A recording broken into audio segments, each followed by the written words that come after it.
L'autorité togolaise, en réponse à la demande du FMI, estime que la déclaration des avoirs, de leur avoir et de leur patrimoine exposerait les déclarants à des pressions sociales indues aux fins du partage de leurs richesses. La demande au gouvernement togolais, c'est d'ajuster les prix, d'augmenter les prix. Alors, récemment, on l'avait déjà annoncé au mois de juin, quand le communiqué était sorti. Là, on a donc le rapport complet. Et dans le rapport complet, on nous dit que le gouvernement togolais a déjà même rédigé une feuille de route pour l'augmentation des tarifs d'électricité et de l'eau en collaboration avec la Banque mondiale. Malheureusement, cette feuille de route n'est pas publiée, mais il faut savoir que l'idée, c'est déjà dans la machine, l'augmentation des tarifs, nous allons les sentir très très bientôt. C'est grave, l'heure est très grave. La vie sera encore très chère pour les Togolais dans les jours à venir.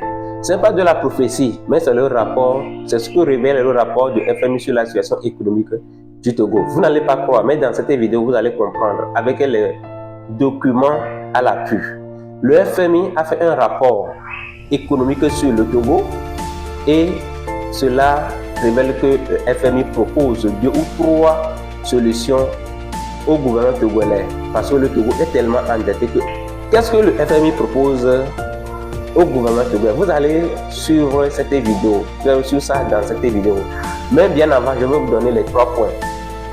Premièrement, le FMI demande au gouvernement togolais de lutter contre la corruption. De lutter contre la corruption. FMI qui demande ça au gouvernement togolais. De lutter contre la corruption. Ça veut dire que les prêts qu'il accorde au gouvernement togolais ne servent pas à réaliser les choses dans le pays. Donc, il demande au gouvernement togolais de lutter contre la corruption. 2. Il demande au gouvernement togolais de respecter le texte qui dit que tous les membres du gouvernement et les hauts fonctionnaires du pays doivent déclarer leurs biens. C'est FM qui dit ça. Pourquoi FM aujourd'hui doit demander au gouvernement togolais de faire ce genre de choses? 3. FM demande au gouvernement togolais d'augmenter les taxes et les impôts sur tous les produits. 4. FMI demande au gouvernement togolais de suspendre les subventions pour l'achat du carburant. Ça veut dire que les jours à venir, le carburant va connaître une augmentation.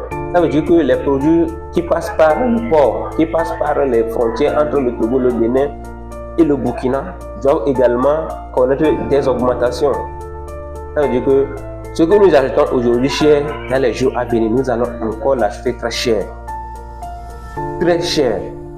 Suivez cette vidéo et vous allez comprendre. C'est Ditri qui a expliqué le rapport de FMI sur la situation économique du Togo. Suivez et dis-moi ce que vous en pensez dans les commentaires. On y va. Notamment la question de l'augmentation encore des tarifs de l'électricité, les tarifs de l'eau, la fin des subventions du carburant. Tout est dans ce document-là et je voudrais que notre compatriote Ditri puisse nous entretenir par rapport à ce document qui est sorti il y a quelques jours, que j'ai partagé sur ma liste de diffusion aux amis. Alors, bonjour Ditri et soyez le bienvenu. Bonjour, cher Ferdinand, merci beaucoup de l'invitation. Alors, nous vous avons sollicité aujourd'hui pour parler de ce document qui vient d'être rendu public par le FMI dans ce mois d'octobre, en ce début du mois d'octobre. Et ce document qui est intitulé « Deuxième revue de l'accord au titre de la facilité élargie de crédit, demande de dérogation sur critères de réalisation non atteints, de modification de critères, de réalisation, de prolongation de l'accord et de rééchelonnement de la CES, communiqué de presse, rapport des services du FMI et déclaration de l'administration pour le Togo ».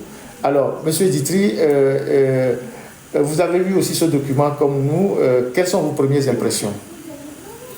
Alors, mes premières impressions, c'est que rien ne va, malgré ce que M.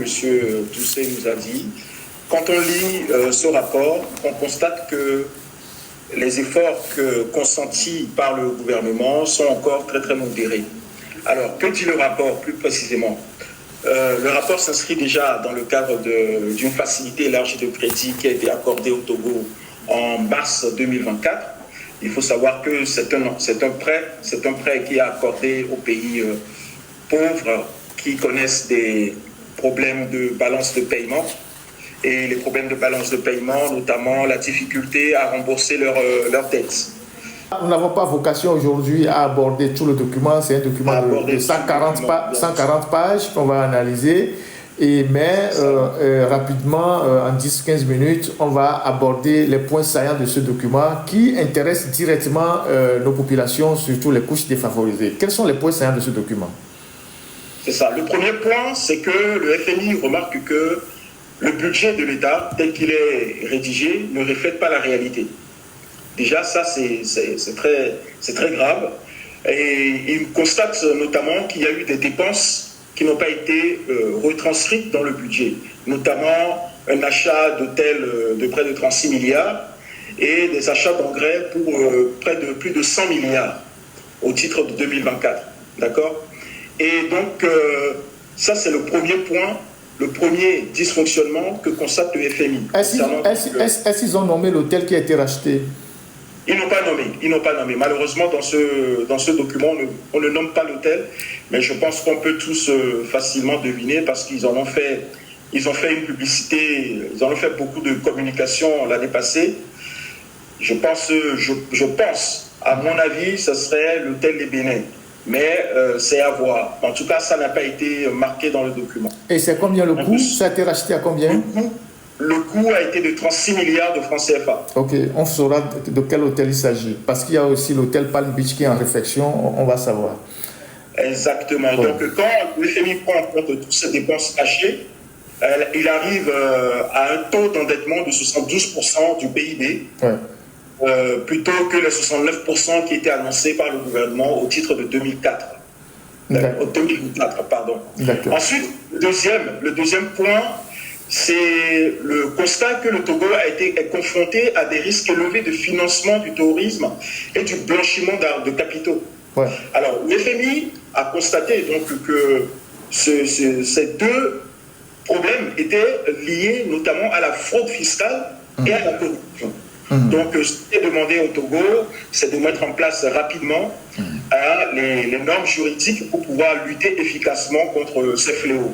Donc, il est demandé dans le document expressément au Parlement de voter des lois ou bien de retranscrire dans l'ordre juridique interne les directives communautaires de l'UMOA, de la CEDEAO qui ont vocation à lutter contre la fraude fiscale, la corruption et, in fine, le financement du terrorisme et le blanchiment des capitaux. Okay. Le troisième point concerne la hausse des impôts. Oui, on parle de la mobilisation des recettes. Donc, on veut élargir l'assiette fiscale. Exactement. Il convient d'élargir l'assiette fiscale quand on parle de mobilisation des recettes ou d'élargir l'assiette fiscale. Il faut comprendre augmentation des impôts. Oui. Donc, il a été donné, une recommandation forte au gouvernement togolais de procéder à l'augmentation de ces recettes. Et notamment en supprimant certaines exonérations de TVA, par exemple, en augmentant les contrôles aux frontières au cordon douanier pour augmenter donc les recettes douanières et en amplifiant également les contrôles fiscaux. Donc les contrôles fiscaux des entreprises et des particuliers pour pouvoir faire rentrer plus d'argent dans la caisse publique. Donc voilà, vous avez ces principales on parle d'une augmentation aussi de la fiscalité foncière.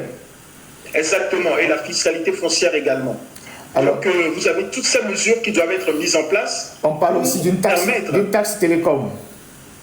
Il y a une taxe télécom sur toutes les entreprises télécom. Oui. Il y a les droits d'assises sur les boissons sucrées qui vont normalement augmenter de 10%. Voilà, vous avez plein de petites mesures comme ça qu'on ne peut pas tous citer ici, mais qui sont prévues et qui sont même détaillées par le FMI que doit mettre en place le gouvernement togolais. Alors, ensuite, on parle de la réduction progressive des subventions au carburant. Voilà. Alors, les carburants, ce qu'on a remarqué, c'est que les subventions au carburant ont provoqué un trou énorme dans la dette. Ouais. Alors, je pense que l'estimation, c'était de 0,1% du PIB. Ouais. Donc, il a été décidé, en tout cas le FMI recommande fortement au Togo, au gouvernement togolais, de réduire cette subvention et de mieux les contrôler, ou du moins de mieux les aiguiller vers les bons bénéficiaires. Parce que visiblement, ces subventions sont accordées à des personnes qui n'en ont pas vraiment, véritablement besoin. Donc, il y a une demande de mieux aiguiller ces subventions-là. Donc, il y a ces subventions qui doivent être baissées, mais également plusieurs exonérations d'impôts qui doivent être revues, d'accord, pour essayer d'optimiser l'assiette fiscale du pays. Alors, on parle aussi d'augmentation du coût de l'électricité et de l'eau. Voilà. Là, concernant l'électricité et l'eau, le FMI nous dit que les tarifs ne sont pas suffisamment élevés pour pouvoir couvrir les coûts d'exploitation de l'énergie et de l'eau. Ouais. Donc, ce qu'il recommande au gouvernement togolais, c'est d'ajuster les prix, d'augmenter les prix. Alors, récemment, on l'avait déjà annoncé au mois de juin, quand le communiqué était sorti. Là, on a donc le rapport complet. Et dans le rapport complet, on nous dit que le gouvernement togolais a déjà même rédigé une feuille de route pour l'augmentation des tarifs d'électricité et de l'eau en collaboration avec la Banque mondiale. Malheureusement, cette feuille de route n'est pas publiée, mais il faut savoir que, écoutez, c'est déjà dans la machine. L'augmentation des tarifs, nous allons les sentir très très bientôt. Alors, le rapport parle aussi des difficultés du gouvernement togolais à racheter l'immeuble de l'UTB qu'il avait mis en garantie auprès des Arabes. Donc les Arabes ne veulent pas revendre l'immeuble. Qu'est-ce qui se passe? Voilà, exactement. Alors là, c'est un problème très récurrent. L'UTB a toujours fait l'objet de remarques depuis très longtemps par le FMI, depuis plusieurs années.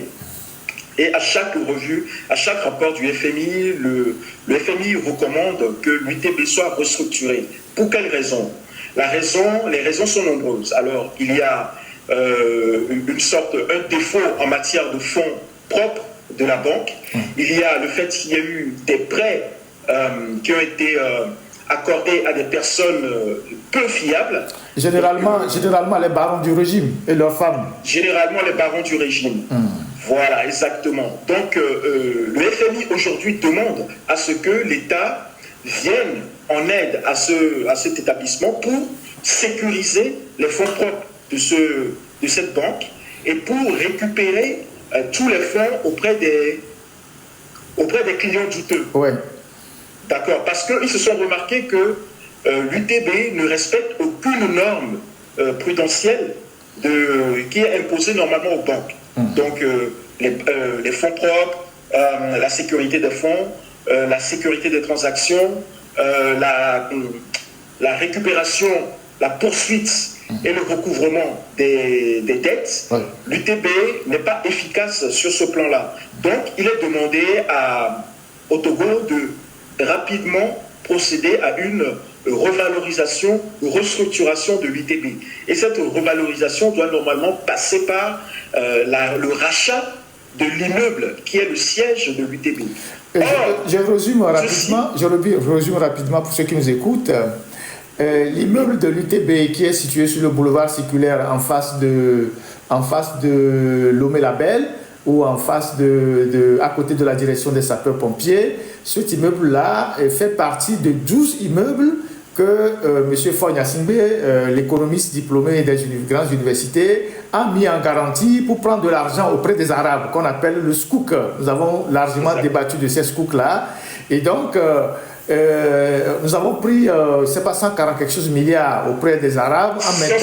150 milliards auprès des Arabes en mettant des immeubles en garantie, notamment la foire Togo 2000, la direction du garage central, l'immeuble de l'UTB, l'immeuble de Togo Télécom. Tous ces immeubles-là, on les avait mis en garantie pour parler un langage terre à terre, au Sodoa au bas, donc au Vedoga. Donc maintenant, nous payons chaque année, je ne sais pas, par échéance, 17 milliards aux Arabes pour pouvoir épurer cette dette-là et récupérer l'immeuble. Là, maintenant, le Togo veut racheter l'immeuble de la BTCI. Vous voyez comment c'est quand même incroyable.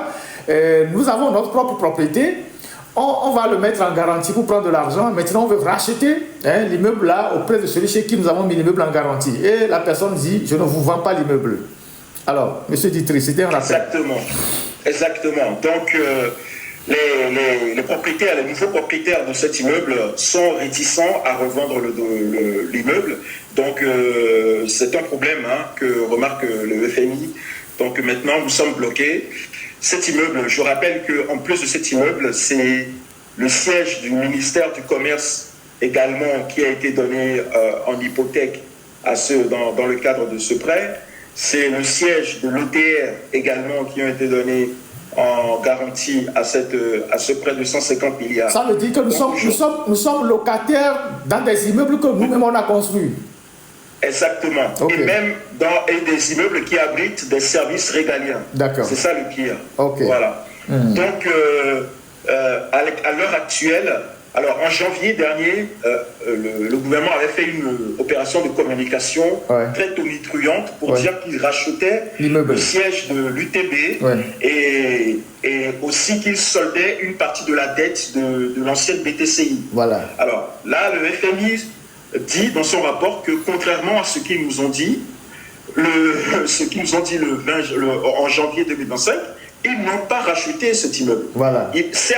Certes, l'acte d'achat a été signé, mais l'achat n'a pas été effectif jusqu'à maintenant. Donc nous sommes au 10e mois après la signature du contrat, mais ils n'arrivent pas à racheter cet immeuble-là. D'accord. Donc c'est un problème qui est dans le tuyau. Et le FMI rappelle en tout cas au gouvernement de faire le nécessaire pour que cet immeuble puisse revenir dans le giron de la banque pour pouvoir donc renflouer le patrimoine et les fonds propres de cette banque-là. Parce que l'immeuble coûte cher quand même. D'accord. Alors, il y a une information assez surréaliste dans ce rapport sur lequel nous sommes tous tombés.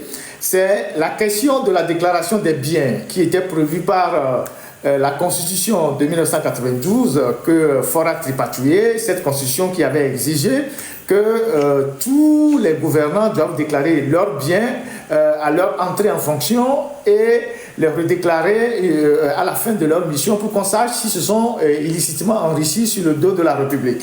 Alors, c'est une mesure de transparence qui permet aux citoyens d'avoir la redevabilité des comptes, de savoir que ceux qui sont appelés à la gestion des affaires publiques ne sont pas trempés dans la corruption, ne s'enrichissent pas sur le dos de la République, ne prennent pas de l'argent dans les caisses de l'État à des fins personnelles. Et donc, depuis 20 ans que Faure est au pouvoir, il a refusé de matérialiser cet article-là. Il est passé de subterfuge en subterfuge. Il a joué à tourner en rond. Il n'a jamais voulu, en tout cas, mettre en application cet article. Et là, le FMI leur a demandé maintenant, c'est bon, il faut matérialiser cet article-là et il faut que les hauts fonctionnaires puissent déclarer publiquement leur patrimoine. Alors, vous pouvez nous lire cette disposition et la réponse surréaliste que le gouvernement togolais a apportée au FMI. Effectivement, donc le FMI a constaté en fait que le régime de déclaration des avoirs et du patrimoine des hauts fonctionnaires et des personnalités publiques au Togo ne comporte en réalité pas d'exigence de publication et qu'il présente des ambiguïtés quant aux avoirs à inclure dans la déclaration et qu'il ne dispose pas de mécanisme de vérification et ne prévoit même pas de sanctions en cas de déclaration inexacte. Donc, quand le FMI a exhorté les autorités à publier leurs déclarations, celles-ci ont répondu que cela les exposerait à des pressions sociales indues aux fins de partage de leurs richesses. On va répéter ça plusieurs fois. Écoutez très bien la réponse que le gouvernement togolais a apportée au FMI. Quand le FMI leur a dit il faut que les hauts fonctionnaires puissent rendre public leur patrimoine comme l'exige la Constitution. Entendez très bien la réponse que le gouvernement a apportée au FMI. Vas-y. Les autorités togolaises, en réponse à la demande du FMI, estiment que la déclaration des avoirs, de leur avoir et de leur patrimoine exposerait les déclarants à des pressions sociales indues aux fins du partage de leurs richesses. Vous entendez ça? C'est-à-dire, le gouvernement togolais dit au FMI, si les hauts fonctionnaires déclarent leur patrimoine, cela va les exposer dans la société et les gens feront la pression sur eux pour partager leurs richesses. C'est incroyable. Exactement. C'est-à-dire, si moi je suis ministre de la République, la loi impose que je déclare mes biens à l'entrée en fonction. Moi j'étais à la prestation de serment du président Christian Roch-Kaboré, premier mandat. Dans la salle où il a prêté serment, dans cette salle, c'était le palais des sports à Ouagadougou, directement dans la salle, dès qu'il a fini de prêter serment, il a pris une enveloppe kaki dans laquelle il y a eu sa déclaration des biens et il allait remettre ça au président de la Cour constitutionnelle ou du Conseil constitutionnel, comme on l'appelle là-bas. 2 semaines après, le président du Conseil constitutionnel a publié le patrimoine de M. Kaboré dans le journal officiel. On a su qu'il a tel appartement ici, il a tel nombre de terrains ici, il a une ferme ici, il a des bœufs ici, on a compté le nombre de bœufs, il a un appartement en France, il a ci, il a ça. Mais le gouvernement togolais, qui nous a toujours dit qu'il travaille à ce que les fonctionnaires publient leur patrimoine, maintenant que le FMI le leur rappelle, le gouvernement togolais répond au FMI en disant ceci. Si les fonctionnaires déclarent leur patrimoine, ils seront exposés aux pressions sociales au fait de partager leurs biens. Ils vont partager leurs biens avec qui? C'est-à-dire, si moi je déclare tout à l'heure que j'ai tel immeuble, j'ai tel terrain, donc j'ai 20 millions ou 30 millions sur un compte bancaire, donc je serai exposé à la société et des gens dans la société vont exiger que je partage les biens avec eux. C'est la réponse que le gouvernement togolais donne au FMI. Donc, en clair, le gouvernement togolais n'est pas disposé à amener les hauts fonctionnaires à déclarer leur patrimoine publiquement. Donc, le gouvernement togolais n'est pas prêt à la transparence, à la reddition des comptes et à la redevabilité de la gestion qui fait des affaires publiques. J'espère que je me suis bien exprimé, M. Ditry. Très très bien, c'est exactement ça. Ça montre déjà une certaine peur, mais également un certain esprit de malhonnêteté. Oui, en effet, oui. On est blombé. Il y avait si à blombé. Il y avait si à blombé. Ne oyobe avant au fiado les dope ganganganwa et nous koe la si au koini et nyamnyali magbon que sinon nous a re ani bayo et nous kekiwa odola de rogo ye du quoi dola nya et nous ko la si wa kimba la to doaji ne o baba pa les doigts mais on va de le doigt mais on la ko bi na les gabi ko no doigt mais on finga vilia on mulo ndo sokpea on ba plani ba do sokpea fike o po gawaro puisque on nyane ne ko le doigt mais c'est la Constitution. Voir depuis 20 ans, forme les dilap appliquer les dispositions. Parce que, il y a un coup à mon côté, dès qu'on le fit doit le fit doit donc on les dit là et nous on quelqu'un de go. Puis il va les tourner bien. Puis il y a mais non, on doit la jagbagaka, on la nabena et puis à mon côté DGO, directeur en port, mais OTR, ministre, mais ça me donne la D. Et nous qui les si associons, on appelle ça la déclaration du patrimoine des biens. Puis il y a, dis-nous voir les plombés-là, oh, mais nous on va faire, mais à mon lavage, et nous, que sinon nous sommes pas là, aussi, on va en pression, on va dire, non, que sinon nous couillons. Et tu as là, nous on va, on est né, elle va exposer, et nous on va faire un tour, à mon lavage, yo, y avait là, et garantie, on est né, donc, son gavane m'a viré, peut-être à ta viré là-bas, il y a viré là-bas, ta ciré là-bas, on t'a joué, mais toi là-bas, maintenant, Galassi, on est né qui m'a mis les doigts. Donc, comme 100 millions, les comptes disent là, 210 millions dans la communauté, voilà. Mais donc, avec les on est là-bas exposé à Méon, on là-bas Diafokoumé. Voilà, n'est pas pour nous, mais on là-bas Diafokoumé. Il y a Mouyabe, à moi déclaré, et que si nous que le Wassia publiquement. Donc, et nous dit de voir les FMI. En fait, c'est une manière entre voleurs de se protéger. Vous comprenez? On ne tombe pas devant on battait à mon batté, on confie les doigts. C'est ça en fait. Exactement, c'est-à-dire que tu as fait tomber sous-sous.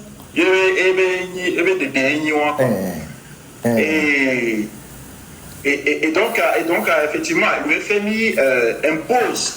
Au départ, ils avaient jusqu'à décembre 2025, là qui arrive, pour pouvoir s'exécuter. Mais dans le document, le ministre de l'économie et des finances, Sowe Bakola, a demandé qu'on repousse ce délai jusqu'à décembre 2026. Donc... c'est-à-dire ils ont toujours repoussé l'échéance. Depuis 20 ans, ils ont toujours repoussé l'échéance. Ils n'ont jamais voulu... Parce que la publication du patrimoine des dirigeants, c'est la première mesure de la lutte contre l'impunité et la transparence. Mais Faure n'a jamais voulu se plier à cette disposition de la Constitution. Et à chaque fois, il a trouvé un argument pour le repousser. Et donc, ils sont dans cette logique du dilatoire vis-à-vis du FMI. Ils ne veulent jamais déclarer leurs biens. Donc, ils ne le feront d'ailleurs jamais. Parce que, comme j'ai eu à vous le dire la dernière fois, il n'y a pas plus voleur que tout le parti UNIR concentré. Je vous ai dit que la seule différence qu'il y a entre le parti communiste chinois et UNIR, parce que UNIR est partenaire du Parti communiste chinois, le Parti communiste chinois mène une lutte implacable contre la corruption. Si tu es corrompu en Chine, c'est la peine de mort. Mais au Togo, UNIR, quand tu es corrompu, tu es promu. Quand tu es dans les affaires sales, tu es promu dans UNIR. Vous voyez? Donc, le jour où Faure Gnassingbé va convoquer une réunion de UNIR pour lutter contre la corruption, personne ne saura la réunion, y compris lui-même.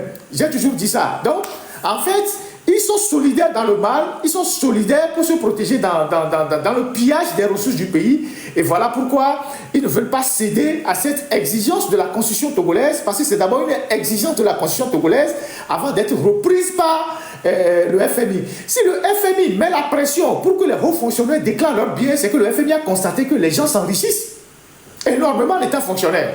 C'est que le FMI constate qu'il y a des gens dans l'administration qui s'enrichissent alors qu'ils ne sont que des simples fonctionnaires qui devraient se contenter de leur salaire. Mais sur cette question-là, Faure n'est pas prêt. Et donc, ils disent au FMI que si les hauts fonctionnaires déclarent leurs biens, ils seront fortement exposés à des pressions sociales au fin de partager leurs richesses. Voilà. Donc, c'est la réponse qu'ils ont apportée au FMI. C'est une autre manière de dire qu'en déclarant leur richesse, le peuple va leur demander des comptes. Voilà, exactement. Et je veux rajouter qu'à cette exigence s'ajoute aussi la publication du répertoire des bénéficiaires réels des marchés publics. Enfin, des sociétés attributaires des marchés publics. D'accord. Donc, à cette exigence aussi, ils sursoient, ils essaient de gagner du temps. Et de se défiler, de gagner du temps et de repousser ça. Donc, à décembre 2026. Donc voilà les principaux points. Alors je vais finir sur ce dernier point concernant la dette. Notre dette actuellement, comme elle a été évaluée au 30 juin dernier, est à 4 631 milliards. 4 631 milliards de francs CFA. Ok. C'est la figure 1. Voilà, c'est la figure 1. Okay. Donc, dans cette dette-là, il faut comprendre donc la dette des entreprises publiques, la dette de l'administration centrale, mais également tous les prêts garantis par l'administration centrale et les prêts rétrocédés par l'administration centrale. Donc, la somme de toutes ces dettes-là, c'est ça qui nous fait 4 631 milliards de francs CFA au 30 juin 2025. Et je pense que l'intervention du FMI, c'est surtout le constat que cette dette a beaucoup augmenté depuis 2019. Parce que depuis 2019 jusqu'à 2025, on a remarqué que la dette a augmenté de près de 20%. D'accord. Et le gouvernement met ça sur le dos de la pandémie, Covid et de la crise, de la guerre en Ukraine. Mais personne n'y croit et je pense que le FMI a compris et c'est pour ça que le FMI exige d'ailleurs toutes ces mesures ces mesures de transparence pour y voir beaucoup plus clair. Et pour finir, le FMI avait donc exigé que le pays ramène le déficit public à moins de 3% d'ici la fin de l'année 2025. Et M. Bakola, en réponse à cette exigence, nous dit que pour atteindre cet objectif-là, il devrait ramener, donc, il devrait donc ajuster le déficit en baissant plusieurs dépenses publiques, notamment les dépenses sociales, les dépenses de sécurité et les dépenses d'éducation. Donc, nous sommes là en plein dans ce que j'avais appelé la dernière fois l'effet d'éviction. L'effet d'éviction, c'est quoi l'effet d'éviction? C'est le fait que le pays est tellement endetté qu'il n'a plus les moyens de financer des dépenses élémentaires, des dépenses essentielles, comme les dépenses sociales, comme les dépenses d'éducation, comme les dépenses d'assainissement, etc., etc. Donc nous sommes vraiment en plein dedans. Aujourd'hui, le ministre de l'économie et des finances est en train d'avouer au FMI qu'ils ne sont plus capables de ramener les agrégats macroéconomiques du pays à des seuils acceptables pour rendre notre dette fiscale, notre dette publique viable et soutenable dans les années à venir. Donc nous sommes dans une situation de blocage là où il faut réellement changer tout de fond en comble. En tout cas, je ne sais pas quelle est leur stratégie aujourd'hui, puisqu'on leur a même demandé de mettre en place une stratégie de désendettement 2024-2027. Ils ne l'ont pas fait. Donc on attend tous qu'ils nous mettent leur stratégie, qu'ils nous fassent connaître leur stratégie. D'accord. Alors, merci beaucoup. Merci à notre frère Ditry. Je résume tout ça en quelques mots. Les jours à venir seront encore difficiles pour les couches défavorisées. C'est ce qui ressort de ce document du FMI. Il y aura une réduction des subventions sur les carburants et donc augmentation du coût des carburants probablement. Il y aura une augmentation du coût de l'électricité, augmentation du coût de l'eau. Il y aura, comment on appelle... augmentation d'autres impôts. Il y aura d'autres impôts, notamment l'impôt sur le foncier, donc certainement la taxe d'habitation, je ne sais pas quoi, ils vont augmenter les impôts sur le foncier. Tous les produits qui rentrent au Togo, il y aura des impôts au cordon douanier, donc au port autonome de Lomé, tout ce qui rentre dans le pays. Dans les industries extractives et minières, il est prévu aussi d'augmenter l'assiette fiscale là-bas. Et donc, les jours à venir seront certainement un peu plus difficiles pour le peuple togolais, sauf pour la minorité qui se la coule tous au niveau de la caisse nationale, au niveau de la résidence de la caisse de la cité OUA et de la cité de la Renaissance. Pendant ce temps, les Togolais, eux, ils doivent tirer le diable par la queue. Même les télécoms vont connaître aussi une augmentation de droits d'assises. Les boissons, les métaux précieux, voilà, le foncier. Et donc, il y a toute une panoplie de secteurs qui vont être frappés par de nouvelles dispositions. Et ça, ce n'est pas bon pour la population qui tire déjà le diable par la queue. En tout cas,